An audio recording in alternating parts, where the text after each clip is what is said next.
Welcome to Issue by Issue, the show where we break down individual issues brought forward by segments of the population. We attempt to remove political spin, legal language, or media framing that can cause a point of view to be unclear. We take complex wording and break them down so that you can see what people on each side are actually saying. Today's issue. Background. In the middle of this worldwide protest over the brutal murder of George Floyd, there is an anger that seems to be caused by the perceived pattern of unarmed black males murdered by the police and then subsequently the cover-up, which withhold justice taking its course.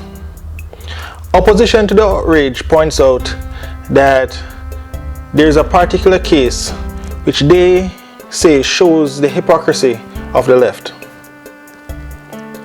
David Dorn. Introduction. A retired police captain was fatally shot during a looting incident in St. Louis, Missouri.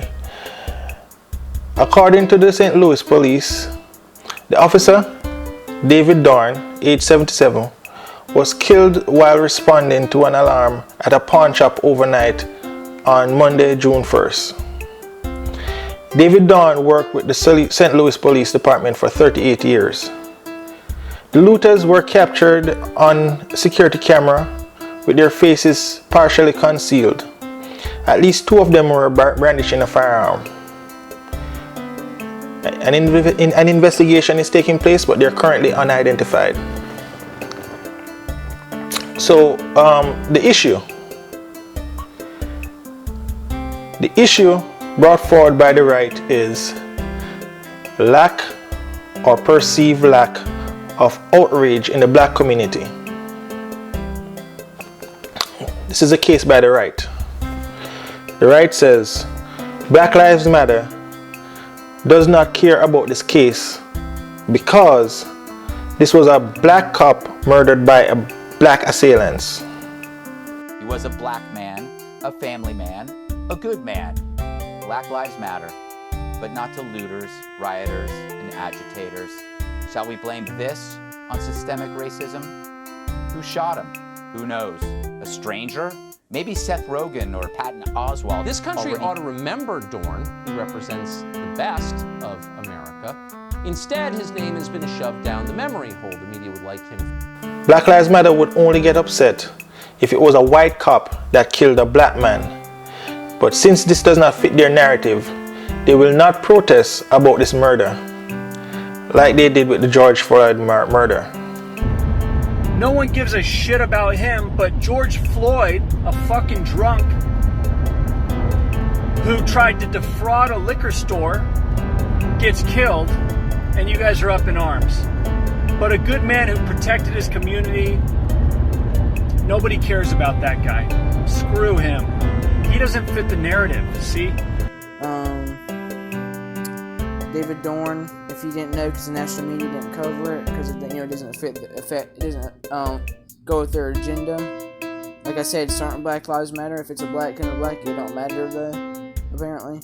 The protesters are hence not genuine, since they would be faithful to their principles and stop protesting George Floyd right away and instead protest David Dorn. They are only protesting when a white person kills a black person and not when a black person kills a black person. The left. Black Lives Matter is only protesting the lack of action and subsequent covering up of the case whenever a black person is getting murdered by the police, pointing out how black persons are treated much worse than people of other races. I have not found a video that rebuts the charges that are brought forward by the right, saying that the left does not, that Black Lives Matter does not care about David Dorn. However, I've found articles and comments that are made on videos And so I will attempt to present the logic made by the left. So let's be honest about this. This is a false equivalency or a straw man that has been taking place, and it is weird that no one sees the logic. So let's review. I'm trying to be sensitive by not saying the person's name as much as possible. Okay? So let's review. A cop was killed, and everyone, regardless of their political affiliations, is in agreement that this was a tragedy. The assailants were caught and arrested and charged. Everyone was uniformly sad about the incidents.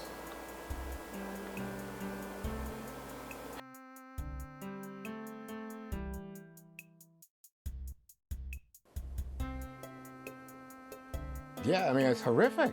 I don't think there's anything to say but that this is a horror show.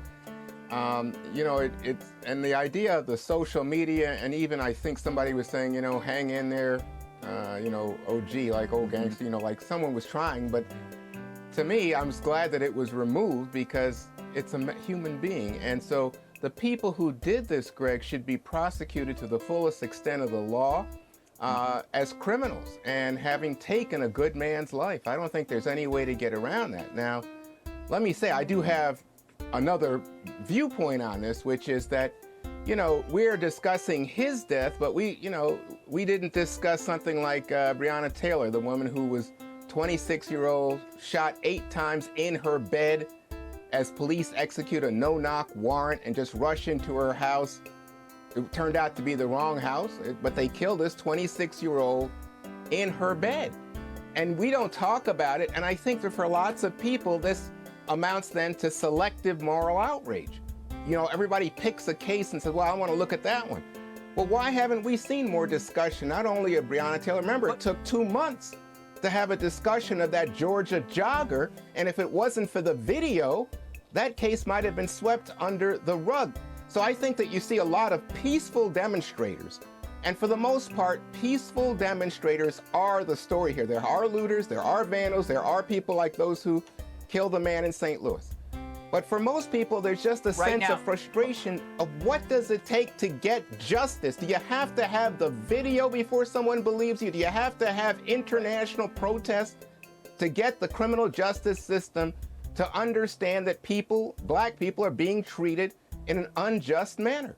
Now, let's review the Black Lives Matter protests. What usually happens is a victim is killed and the left is outraged about the murder.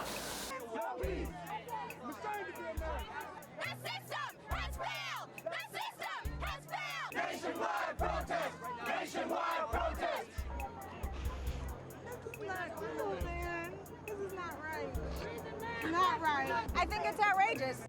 The right sees no problem with the murder.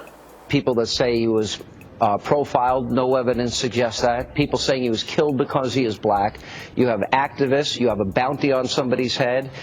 You've got now, you know, so much surrounding this case. The special prosecutor says, no, absolutely no influence whatsoever. A cover-up is attempted, but the cover-up is thwarted by protests of some kind. Well, they quote unquote, you're claiming overreacted because the guy had shot someone in the chest and hadn't been arrested for well over a month. I mean, the shooting was in February. Finally, we got the arrest in April. Okay? The reason that he got arrested was because people reacted. Then the right attacked the victim's reputation. So this picture has been circulated as Trayvon Martin. They're saying that it's from his Facebook page, and it shows you how much of a thug he is. Look at him throwing up his middle finger, and he's a thug, and he's a gangster, and he's dangerous. Except one problem, that's not Trayvon Martin. George was viciously blindsided by a nose-breaking attack and then pinned to the ground by an experienced fighter who continuously and relentlessly attacked him.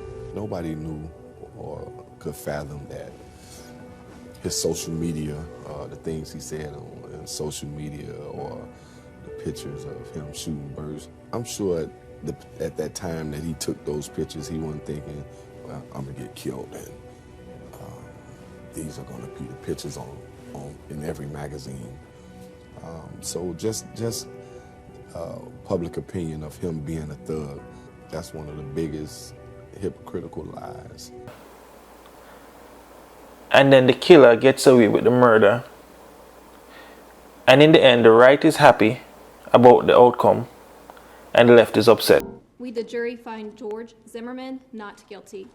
So say we all four-person.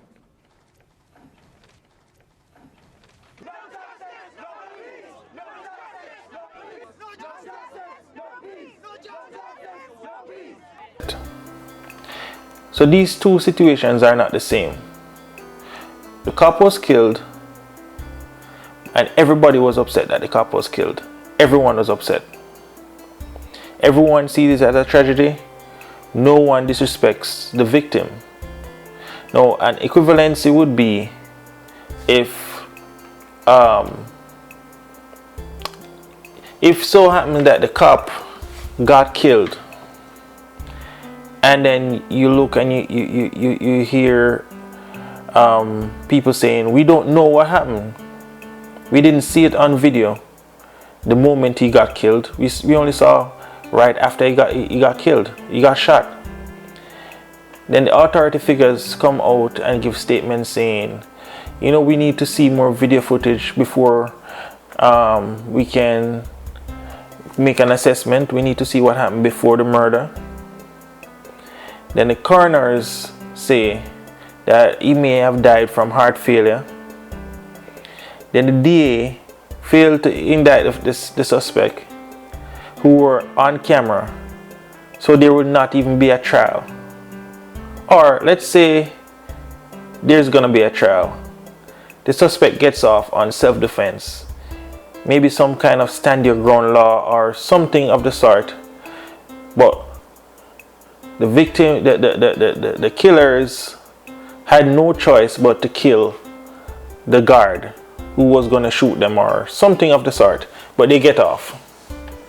Then a news station, let's say CNN or MSNBC, they do like what Fox do. So like you see, 24 hours a day, they are on TV saying that this victim was a thug, this victim was a dangerous cop that needed to be killed, right? And then you have people commenting on the videos saying that, you know, this victim deserved what happened to him. That is a situation that would be equivalent to what happened to black people every day, every week. Now, imagine what happened with this cop happened 1 week later. We have another case just like this, just as blatant.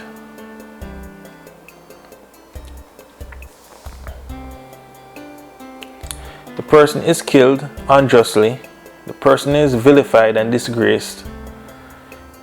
It's like the person ran for president or something. Opposition research is done after the person is dead. They find out what happened when he was 13. They find out the time that he didn't pay his parking ticket. They find out everything that they could spin to be bad about the person and bring forward on the news, national news, when it has nothing to do with the incident.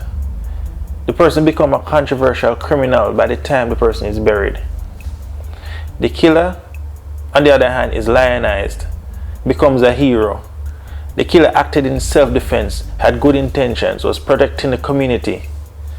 No one calls the killer what he is, a thug. You know?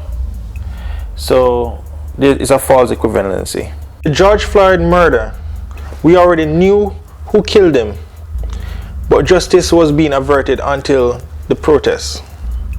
The left would be upset if we knew the murderers of David Dorn and justice was being averted just the same.